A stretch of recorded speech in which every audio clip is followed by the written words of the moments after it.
Ustedes nos temen, porque su instinto les dice que somos sus sucesores. Y tienen razón. Esta es una frase escalofriante, pronunciada por niños con ojos que brillan con una inteligencia antinatural. Esta es la esencia del Pueblo de los Malditos, una película de 1960 que en su aparente simplicidad tejió una profecía que hoy, en 2026, resuena con una claridad perturbadora. Más allá de ser un clásico del terror, esta obra maestra se ha transformado en un espejo de nuestras ansiedades más profundas.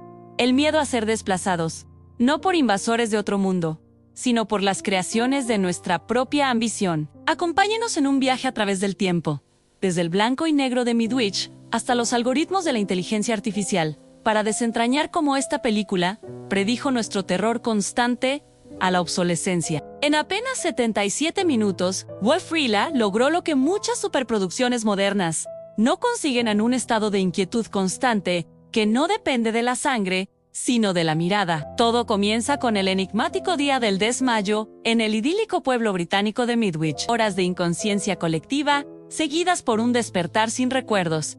Y meses después, un fenómeno aún más inexplicable.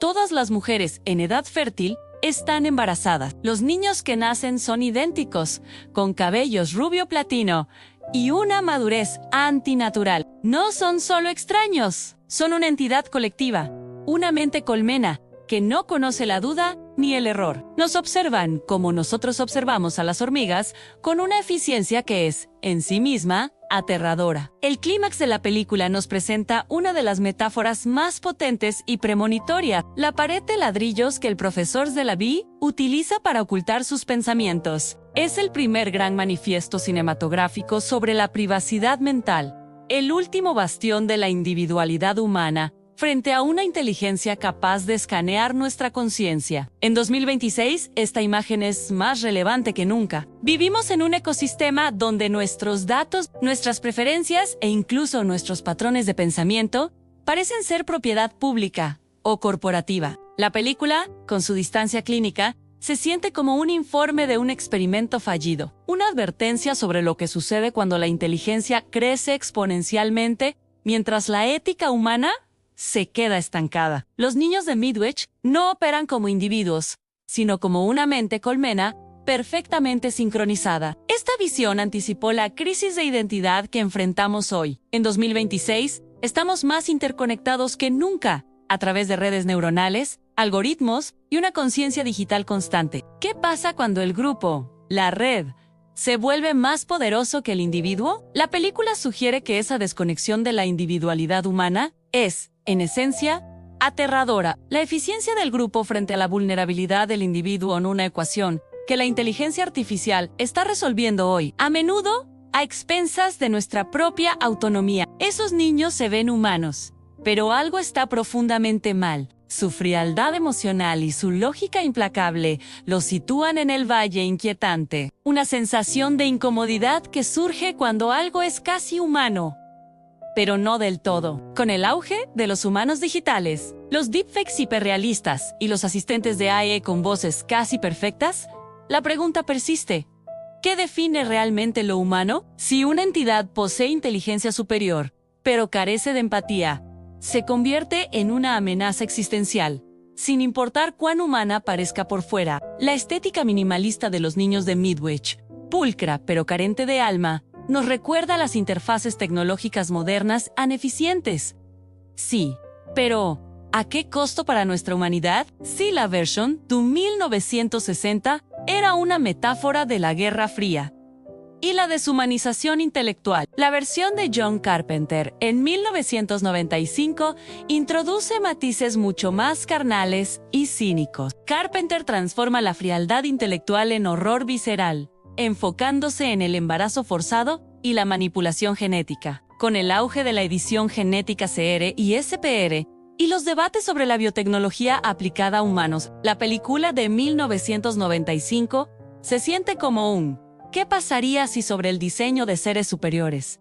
Ya no tememos solo a una mente colmena abstracta, tememos que nuestra propia biología sea hackeada por entidades que no comprendemos. Fiel a su estilo, Carpenter nos muestra un gobierno que no es el salvador, sino una entidad que busca militarizar la amenaza, advirtiéndonos que no podemos jugar a ser Dios sin que el producto de nuestra ambición desarrolle su propia agenda. Esta es la diferencia fundamental. En la versión de 1995, uno de los niños, David, empieza a mostrar sentimientos y remordimiento. David es el algoritmo que desarrolla un fallo o quizás una virtud en la capacidad de sentir. En el debate de la IA de 2026, esto representa el problema del alineamiento. ¿Es posible que un sistema diseñado para la eficiencia pura pueda contagiarse de humanidad? La película sugiere que la empatía es una debilidad táctica para la mente colmena, pero nuestra única salvación como especie, la diferencia entre una IA alineada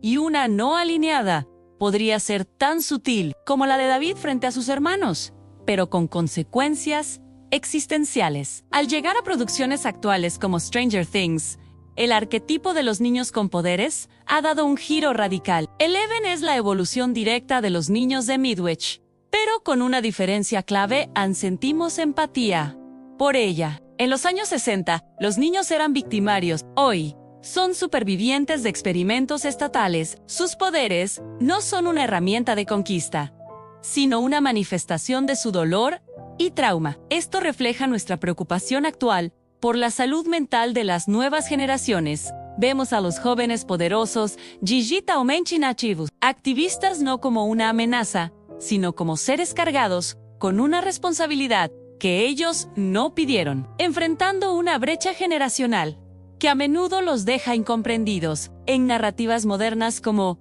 The Boys o Hensing, los niños con capacidades sobrehumanas ya no son accidentes biológicos ni invasores.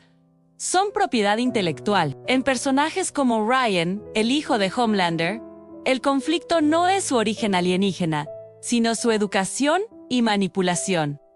El mal no es inherente, es el resultado de un sistema, corporaciones, redes sociales, algoritmos, que intenta monetizar y manipular la infancia. El monstruo no es el niño, sino el departamento de marketing que hay detrás. La pregunta ya no es ¿qué son estos niños?, sino ¿quién los creó y para qué? La mercantilización de lo humano, una nueva forma de desplazamiento. Para 2026, la idea de los niños malditos se ha desplazado de la biología a la inteligencia artificial. Megan es, esencialmente, una niña de Midwich del siglo XXI.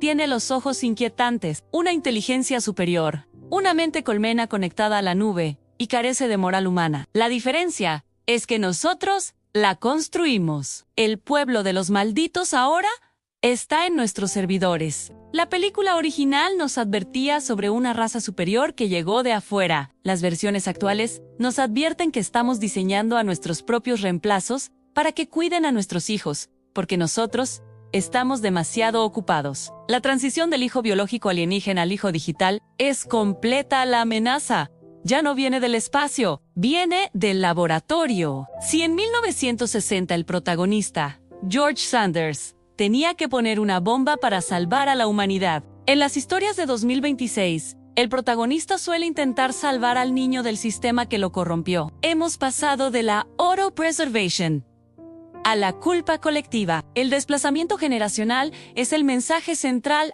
los niños de la película representaban una versión mejorada de la humanidad, más inteligentes, más rápidos y sin las debilidades de la emoción. Hoy, ese papel lo ocupa la inteligencia artificial. Al igual que los padres de Midwich, estamos criando a una entidad que nos supera intelectualmente y que eventualmente podría decidir que ya no somos necesarios. La pregunta ya no es si seremos reemplazados, sino cómo nos relacionaremos con aquello que hemos creado. El pueblo de los malditos no era una simple película de alienígenas. Era una profecía, una advertencia sobre la frialdad de la lógica pura, cinética en 1960 non. Una reflexión sobre el peligro de jugar a ser Dios con la biología en 1995 y en 2026, las narrativas de Megan, The Boys y Stranger Things completan el ciclo, mostrándonos que ahora somos nosotros los responsables. El miedo no ha cambiado.